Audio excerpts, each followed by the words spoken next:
everyone! Kamusta kayo ngayon araw? Mahusay! Ngayon, pag-aaralan natin ang peace educations. What comes to your mind when you hear the term peace educations? Yes? Very good! What is peace educations?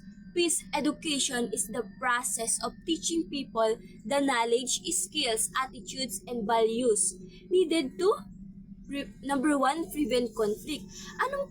Pag sinabing prevent conflict, anong pumapasok sa inyong isipan? Yes? Very good.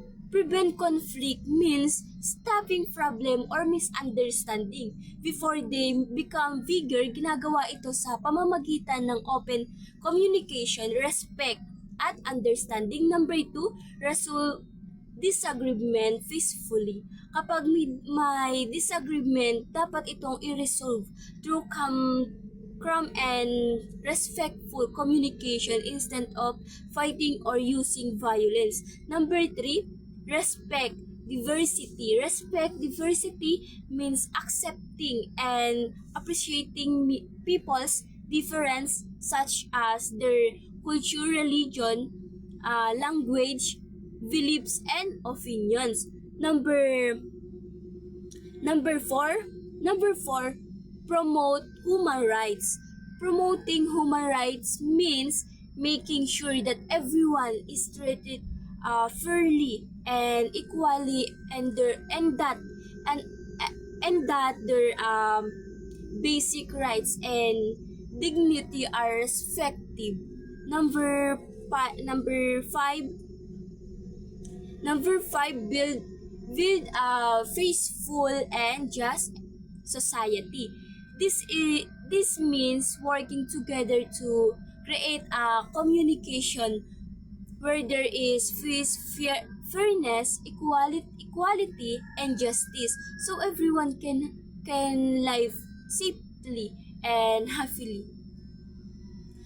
Next, ngayon pag-aralan naman natin why peace education is important. Bakit nga daw mahalagang pag-aralan natin ang peace education? Anyone? Yes? Very good!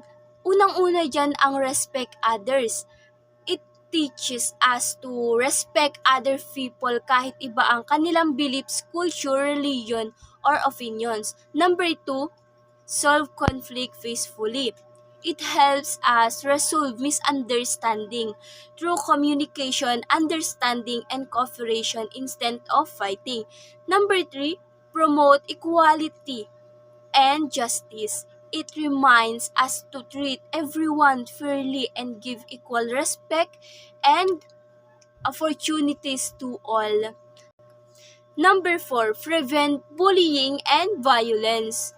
Sino may idea sa prevent bullying and violence? Anyone? Yes? Very good. Prevent bullying and violence.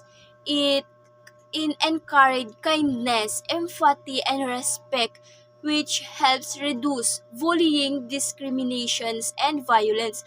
Number 5, build peaceful communities. When people practice peace, respect, and cooperation, they help create a safe, united, and harmonious community. Ngayon naman, dadako naman tayo sa example of peace education. Mga example of peace education. Halimbawa, in a school, respect classmates and teachers.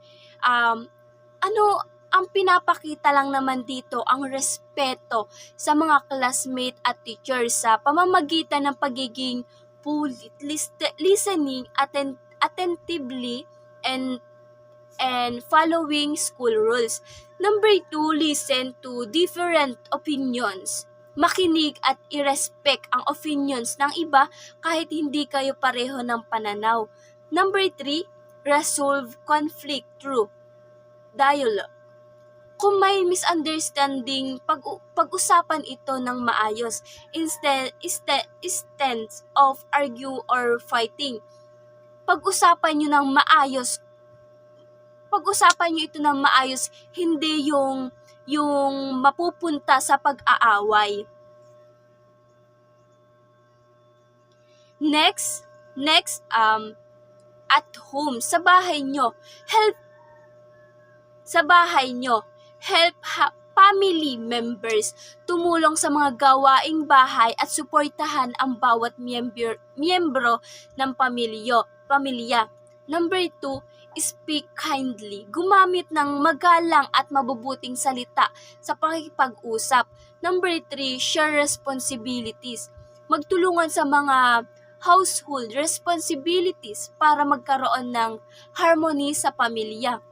Next, in the community, join clean-up drives. Makilahok sa clean-up activities para mapanatiling malinis at maayos ang komunidad. Number 2, volunteer in community activities. Mag-volunteer sa mga programa o outreach activities sa nakakatulong sa ibang tao. Number 3, respect different cultures and beliefs. Igalang ang iba't ibang kultura, tradition at paniniwala ng bawat isa upang mapanatili ang pagkakaisa at kapayapaan. Ngayon naman, dadako naman tayo sa benefits of peace education. Number 1, creates a safe learning environment. Sinasabi dito, it helps create a classroom where everyone feels safe, respected, and comfortable to learn. Number 2, reduce bullying and violence. Sinasabi naman dito, it teaches kindness, empathy, and respect, which help prevent bullying, fighting, and other forms of violence. Number 3, improves communication skill. Sinasabi naman dito, it develops good communication by encouraging students to listen, express the truths respectfully, and understanding others. Number 4, encourages teamwork. Sinasabi naman dito, it promotes cooperations and working together to achieve common goals while respecting everyone's ideas. Number 5, last is promote responsible citizenship. Sinasabi naman dito, it encourages students to become responsible citizens who follow rules, respect others' rights, and contribute to building a peaceful and better society. Now, malinaw ba? Naintindihan ba ang itinuro ko ngayon araw? Kung ganun, ngayon mainihanda ako ritong reflection para sa inyo. Pakisagutan nga. Mahusay! Nasagutan nyo na maayos ang reflection. Tapos na ang ating aral ngayon. See you at maraming salamat sa inyong pakikinig. At yun lang at maraming salamat. Thank you!